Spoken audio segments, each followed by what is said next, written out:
What do the Seahawks need to do this offseason to go back-to-back? And now when you look at their pending free agents, it is a pretty big list.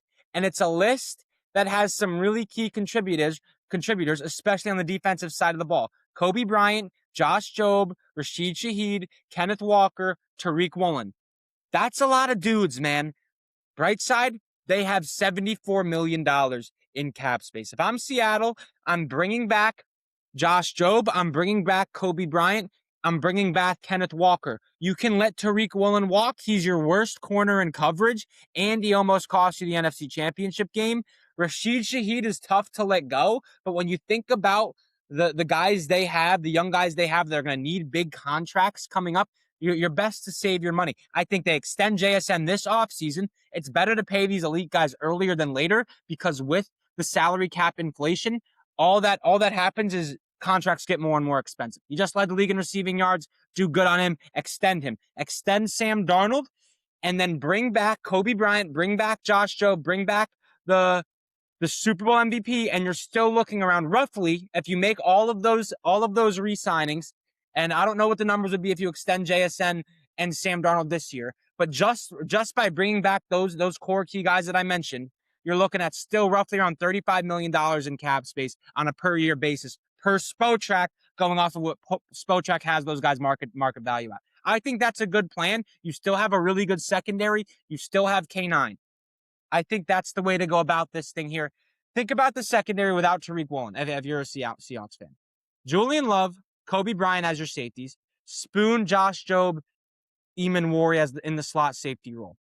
Now, you do lose a little bit of depth with Tariq Woolen, but they have his market value here on Spotrac. I think it was about $8 million on a per-year basis. That's too much for a guy that, quite frankly, is just an athletic freak that peaked early on, hasn't really had the turnovers to go with the amount of times he gets beat deep, man. He's just not, he's the worst player in their secondary from a coverage basis, and he's a little bit of a head case, obviously.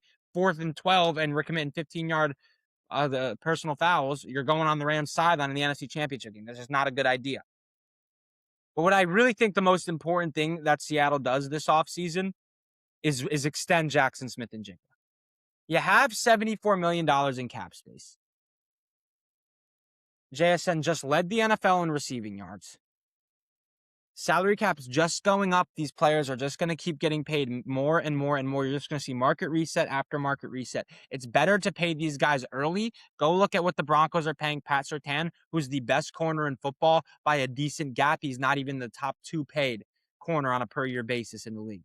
It's better to get these deals done with elite players early. They should extend Jackson Smith-Njigba while they still have $74 million in cap space to work with this year. Bring back some of those guys in your secondary, and this defense is ready to go again. You're not really losing anybody offensively besides Rashid Shaheed. And there are some guys in free agency that I think can fill that stretch the field deep threat type of role. You can get Hollywood Brown, whose estimated market value is at $5 million on a per year basis. You could bring in a guy like De'Ami Brown who can stretch the field. There was another one. I could bring back Tyler Lockett, even though he's 33 years old, but that guy can stretch the field. He's been doing it for his whole career. Like, there's guys in the free agency market at the wide receiver position that are much cheaper than Rashid Shaheed that you can bring in for a 2, 3, 4-year deal, and it's you're not gonna have to break the bank for it, and you're also now set up where you can keep the guys that you drafted and developed. You can keep Witherspoon, you can keep JSN, and by the time we're 2 years down the road, we're gonna need to give Byron Murphy a contract. Right? And he was a stud, one of the most underrated players on the defensive line. You're going to need to give Nick Eamon a contract down the road. So it doesn't make a whole lot of sense for them to just go and splash money on pieces that they don't really need. As far as Kenneth Walker is concerned, he is a free agent this year. I think you go let him test the open market. And if he doesn't get an offer anything higher than $14 million per year, you let it ride and you match it. I mean, you do good on him. He's a Super Bowl MVP. He's obviously one of the best backs in football. It's just they were kind of hiding him by putting him on a snap share with Zach Charbonnet. And the way I look at the running back position is if you have a Super Bowl roster and you have the money to spend on an elite weapon like a Kenneth Walker, who proved to be an elite weapon, 19 missed tackles in the playoffs in just 3 games, most touchdowns in the postseason out of any player this year. That's a luxury you can afford if you have a Super Bowl roster in place. And I think the Seahawks do that. And I doubt you're going to get an offer for Kenneth Walker. Kenneth Walker is going to get an offer in free agency higher than $15 million per year because that's higher than James Cook, Jonathan Taylor, Josh Jacobs, and that's the same as Derrick Henry. And K9 is good. He's not as good as those guys. I'd be shocked if he gets an offer like that. We're looking at the $10 to $12 million per year range. Seattle has a lot of cap space. That's a deal you can get done. That's a deal you can do. Bring back the Super Bowl MVP and then extend JSN. Bring in like a Hollywood Brown or a Diami Brown or a Tutu Atwell, a little bit cheaper, not as good, but a cheaper Rashid Shaheed. Then that does leave a hole in the kick return, punt return area, but you can fill that. You can fill that. Not to the level Rashid Shaheed did, but $15 million per year is the estimated value per Spotrac. That's a little steep for me, for a guy like Rashid Shaheed. That's a little steep in my eyes. So I think you should bring back K9, absolutely. Do good on your Super Bowl MVP. And my philosophy on the running back position is if you have a Super Bowl caliber roster, then yeah, go get an RB. We saw the Ravens do it with Derrick Henry. We saw the Niners do it with CMC. Even though they traded for him, didn't sign him, but traded for him, then extended him. And we saw the Eagles do it with Saquon. They don't get to the Super Bowl without Saquon, you know? So if you have a Super Bowl caliber roster, you think you have a Super Bowl caliber roster, then you can afford a running back. But if you're in a position like the Jets are, where they are so far away, they have so many holes in the roster, and they do have a lot of cap space, but extending Breece Hall is probably not the best idea, especially when you can get league average RB play in the draft every single year. And Breece Hall is a great player. And if the Jets were ready to compete right now, I would say, yeah, extend him. But the Jets aren't ready to compete right now. They have the worst defense in the league.